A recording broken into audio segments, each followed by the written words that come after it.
Subjective part जो है उसको स्टार्ट करने लगे। ऑब्जेक्टिव पार्ट हमारा हो गया।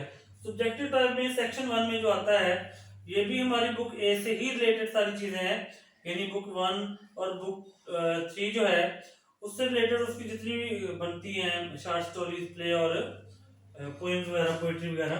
तो पहला 2 क्वेश्चन है, right short answers of any 6 questions.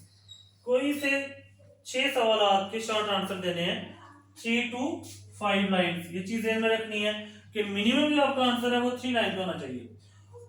Minimum 2.5 का भी हो जाए, लेकिन उससे बड़ा अगर मैक्सिमम आपका जाता है तो 5 से ऊपर 6 तक होना चाहिए, 7 तक नहीं होना चाहिए। अगर आपका 2 से कम और 7 से ऊपर चला जाता है, 6 से ऊपर चला जाता है, तो आपके नंबर नेगेटिव हो जाते हैं, माइनस में, मतलब कि 1.5 हो जाता है या 1 हो जाता है। और ये जो 6 क्वेश्चन आएंगे क्वेश्चन नंबर 2 में, ये फ्रॉम बुक 1 आएंगे, और बुक 1 में है हमारे पास शॉर्ट स्टोरीज, वही जो हमारे पास 15 शॉर्ट स्टोरी है, बटन बटन से लेकर ओवरकोट वगैरह। अब इन और टोटल जो हमारे पास क्वेश्चन आएंगे इन 15 शॉर्ट स्टोरीज में से वो है 9 में से हमने करने हैं 6। तो डियर स्टूडेंट्स, करने का तरीकाकार ये होता है कि हम सारे के सारे 9 के 9 करते हैं, लेकिन उसके लिए एक मेथड होता है कि जो हमें पहले सही से आते हैं 9 में से हम चुन लें। हमें फर्स्ट करो 7, 8, 9 बहुत अच्छे आते हैं, तो हम पहले क्या करेंगे, 7, 8, 9, फिर हमें 2 आता है, फिर 3 आता है, फिर 1 आता है। ये हमारे 6 क्वेश्चन हो गए जो हमें बिल्कुल अपनी तरफ से बिल्कुल सही आते हैं। उसके बाद हमारे पास जो क्वेश्चन बचे इनमें वो है 4, 5 और 6। 4, 5 और 6 हम 4, 5 और 6 को भी करते हैं, क्योंकि अगर खुदा ना खास्ता अनलकीली यहाँ पे आपका क्वेश्चन 0 नंबर कर जाता है, ये 1 कर जाता है, ये भी 0 कर जाता है, इधर से चेक करें 2, 2 और 1.5, तो फिर वो इन 9 क्वेश्चन में से जो टॉप नंबर वाले क्वेश्चन होते हैं उनको चुन के आपके नंबर लगा देता है। इन दिस वे आपके टोटल 12 नंबर आएंगे। 6 क्वेश्चन जो अच्छी मार्किंग वाले होंगे इनमें से वो चुन के आपको 12 नंबर देगा। आफ्टर दैट क्वेश्चन नंबर 3 के भी वही रूल एंड रेगुलेशन है कि 3 to 5 लाइन होना चाहिए, 2 से कम नहीं होना चाहिए, 6 से ज्यादा नहीं होना चाहिए, वगैरह वगैरह। टेंस के एरर से बचना है, जिस टेंस में आपका क्वेश्चन है उसी में आपने आंसर देना है। ये नहीं कि why did Norma persuade her husband to push the button, why did Norma, ये पास्ट इंडेफिनिट है, आप उसका आंसर प्रेजेंट में करें। तो बेटा इस तरह सारा क्वेश्चन है वो गलत हो जाता है, समटाइम्स 1 नंबर आता है, समटाइम्स 0 भी आ जाता है, इसलिए टेंस को भी ध्यान में रखना है। अब क्वेश्चन नंबर 3 है, right short answers of any 5 questions. 5 सवाल, ऊपर वाले में 6 के करने थे, अब यहाँ पे 5 के करने हैं, रूल वही है, 3 to 5 लाइंस है। अब बुक 3 से करने हैं, और बुक 3 में हमारे पास प्लेस हैं, यानी हमारे पास 3 प्लेस हैं। 3 प्लेस में से हमें जो क्वेश्चन आएंगे सारे टोटल वो है 8। 8 में से हमने 5 की सिलेक्शन करनी है, यानी हमारे पास 3 क्वेश्चन की चॉइस है।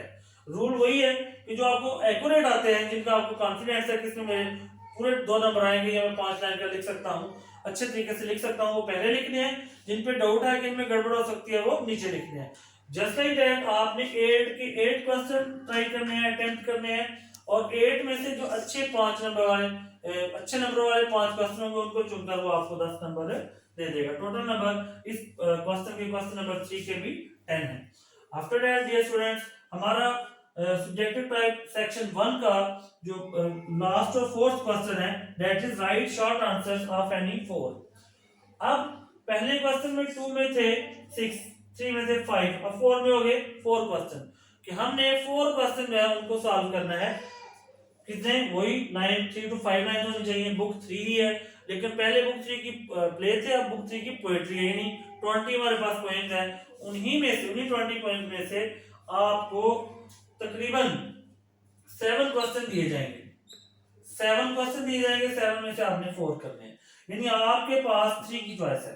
वंस अगेन रूल और फॉर्मूला वही है कि आप 7 के 7 करेंगे, और मार्कर जो है वो आपके जो टॉप नंबर वाले 4 क्वेश्चन होंगे उनको चुनकर आपको 8 नंबर दे देगा। तो डियर स्टूडेंट्स, इस तरह आपने अपना शॉर्ट क्वेश्चन वाला जो क्वेश्चन है उसको हल करना है। डियर स्टूडेंट्स, अब हम अपना paper pattern of first year English subjective type, लेकिन अब सेक्शन 2 है, और सेक्शन 2 के 50 मार्क्स हैं। अब 50 मार्क्स के लिए जो हमारे पास क्वेश्चन मौजूदा हुए हैं, और ये एक तरह से आप इसको इंग्लिश बी का पेपर भी कहते हैं। इसमें ज्यादातर जो क्वेश्चन है वो इंग्लिश बी के हैं। पहला क्वेश्चन, क्वेश्चन नंबर 5 है, write an application to the principal of your college. अपने कॉलेज के प्रिंसिपल को एक एप्लीकेशन लिखें for the issuance of character certificate, character certificate को जारी करवाने के लिए, कैरेक्टर सर्टिफिकेट लेने के लिए। तो डियर स्टूडेंट्स, ये क्वेश्चन जो है ये 10 नंबर का होता है और इसमें मैक्सिमम 9 नंबर आते हैं। 10 तो पॉसिबल नहीं है। अगर आप बिल्कुल एक्यूरेट लिखते हैं तो इसमें 9 नंबर आते हैं। और इसके साथ चॉइस है अर या। अगर आप एप्लीकेशन नहीं लिखना चाह रहे तो you have a choice, write a letter to your mother who is worried about your health, जो कि अपने who is worried about your health, जो आपकी सेहत के बारे में परेशान है, अपनी माँ को लेटर लिखें। उसका भी यही रूल है कि आपके मैक्सिमम लेटर में 9 मार्क्स आ सकते हैं। तो डियर स्टूडेंट्स, एप्लीकेशन का भी आपको क्लासेस में हमने स्ट्रक्चर ऑफ एप्लीकेशन के नाम से भी एक लेक्चर जो है वो अपलोड किया हुआ है। तो उसके मुताबिक भी जो स्ट्रक्चर ऑफ एप्लीकेशन है उसके 4 मार्क्स होते हैं और जो बॉडी ऑफ द एप्लीकेशन है उसके 6 मार्क्स होते हैं। उसी डिवीजन से टोटल 9 आपके आ जाते हैं। तो आफ्टर दैट हमारे पास क्वेश्चन नंबर 6 है, राइट अ डिटेल्ड स्टोरी, एक बातफसील कहानी लिखें, कहानी स्टोरी लिखें विद द फॉलोइंग मॉरल, मंदरजा मॉरल्स के साथ। एक मॉरल नहीं है हमारे पास, 2 हैं, चॉइस है एक ही बल्कि। पहले एक फर्ज करें, एक आ जाता है honesty is the best policy. अगर आपको ये नहीं आती तो आपकी चॉइस, आपके पास चॉइस होगी अर या अ friend in need is a friend in need, दोस्त वो जो मुसीबत में काम है। दोनों में से जोन सी स्टोरी आपको आती है वो आपने लिखनी है और इसमें भी आपके मैक्सिमम 9 मार्क्स आ सकते हैं। इसमें पंक्चुएशन का खास ख्याल रखना है क्योंकि पंक्चुएशन की वजह से जो आपके फर्ज करेंगे 10 से 15% जो सेंटेंसेस है मॉरल स्टोरी में, दो की मॉरल स्टोरी पास्ट में होती है लेकिन 10 to 15 सेंटेंसेस उसके जो कि इन्वर्टेड कॉमास के अंदर आएंगे वो प्रेजेंट में भी होते हैं और फ्यूचर में भी होते हैं। इसलिए पंक्चुएशन का खास ख्याल रखना है। और मेजॉरिटी में इसमें 80% जो चीजें हैं, 80 से 85% वो पास्ट इंडेफिनिट में होती हैं, बाकी प्रेजेंट और फ्यूचर में होती है और वो इन्वर्टेड कॉमास के अंदर क्लोज होती है। After that dear students, question number 7 है हमारा, एक्सप्लेन द फॉलोइंग स्टैंजा, मतलब स्टैंजा को एक्सप्लेन करें with reference to context. Reference और कॉन्टेक्स्ट के लिहाज से उसी तरह रेफरेंस का 1 नंबर, कॉन्टेक्स्ट का 1 नंबर और एक्सप्लेनेशन के 3 नंबर। इसी डिवीजन पे काम करते हैं और डियर स्टूडेंट्स इसमें भी मैक्सिमम हमारे 4 मार्क्स ही आ सकते हैं क्योंकि एवरीबॉडी नोज, टीचर्स भी जानते हैं, मार्कर भी जानते हैं और स्टूडेंट्स भी जानते हैं कि इंग्लिश में मेजॉरिटी में 96 मार्क्स ही आते हैं फर्स्ट ईयर में। तो 1 नंबर यहाँ से कट जाता है, यहाँ से एक यहाँ से और एक नीचे ट्रांसलेशन से कट जाएगा। जो बच्चा 96 मार्क्स ले लेता है, इट मींस कि ही और शी हैज गॉट 100% मार्क्स, उसने तकरीबन 100% नंबर ले लिए।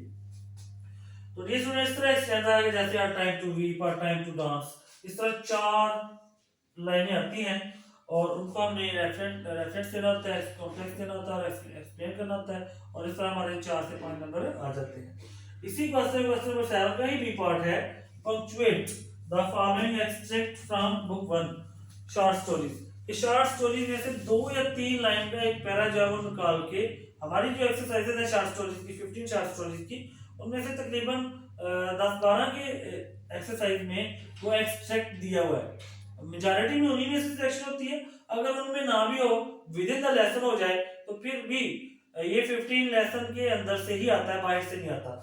2 या मैक्सिमम 3 लाइन होती हैं, उनको पंक्चुएट करना होता है, कैपिटल लेटर लगाने होते हैं, फुल स्टॉप कहाँ पे है, इन्वर्टेड कॉमास कहाँ पे है, कॉमा कहाँ पे है, कैपिटल लेटर, स्मॉल लेटर वगैरह।